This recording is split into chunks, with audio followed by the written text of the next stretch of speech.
Hello and welcome to the Royal Road School of Carmelite Prayer. In our study of the Way of Perfection, we are in Part 4, where Teresa deals with prayer in general.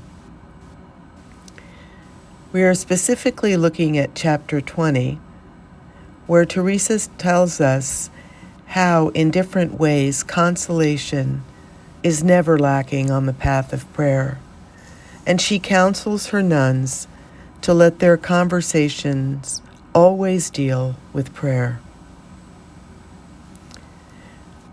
It seems I contradicted myself in the previous chapter when I was consoling those who were not contemplatives. I said the Lord had different paths by which to go to Him, just as there are different dwelling places. So I repeat it now. But He did not say, some come by this path and others by another. Rather, His mercy was so great He excluded no one from striving to come to this fount of life to drink. May the Lord be blessed forever. Since He is so good, He does not force us, quite to the contrary. In many ways, He gives drink to those who wish to follow Him, so that no one will go without consolation or die of thirst. So, sisters, do not fear that you will die of thirst on this road. Never is the lack of consoling water such that it can't be endured. Since this is so, take my advice and do not stop on this road of prayer, but like the strong, fight even to death in the search, for you are not here for any other reason than to fight. You must always proceed with this determination to die, rather than to fail to reach the end of the journey. May it please the Lord that we ourselves do not fail. Amen. So let's deal now with how the journey of prayer must begin, so as not to go astray. The beginning is the most important part for everything. Even if a person doesn't have the determination, the Lord will continue perfecting him. Though afterward, a person may not continue on the same road, the little progress he made will have provided him with light to walk well on other paths. The greater the progress, the more light. In some, even if he later gives up, it will not have done him any harm to have begun. For good never produces evil. Thus, daughters, to all persons who speak with you, if they are disposed, do try and remove any fear they may have of beginning to use so great a good.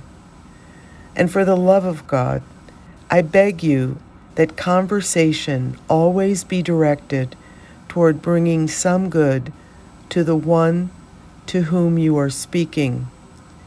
For your prayer must be for the benefit of souls. It is for the good of souls that you must always beg the Lord. Strive always for this in every way. The desire to be of benefit to the relative is where true friendship lies. If you want to be a good friend, know that you cannot be one save by this path. Let truth dwell in your hearts, as it should through meditation. And you will see clearly the kind of love we are obliged to have for our neighbor. There's no longer time, sisters, for worldly friendships.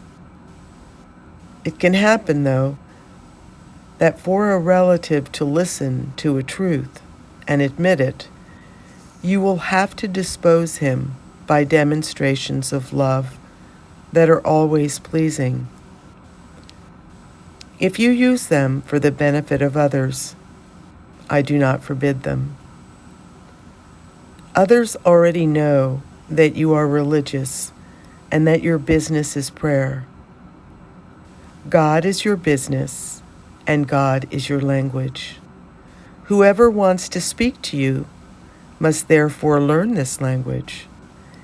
Be on your guard, though, that you don't learn his. It will be a hell.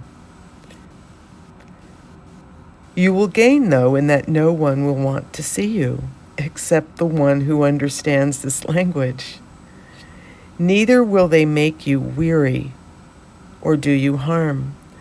For to begin to speak a new language would cause harm. It's a great evil for the soul.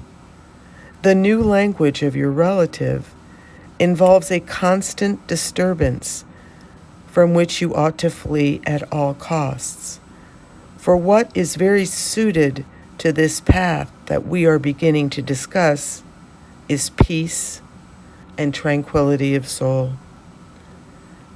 If those who speak with you wish to learn your language, it is not your business to teach anyone.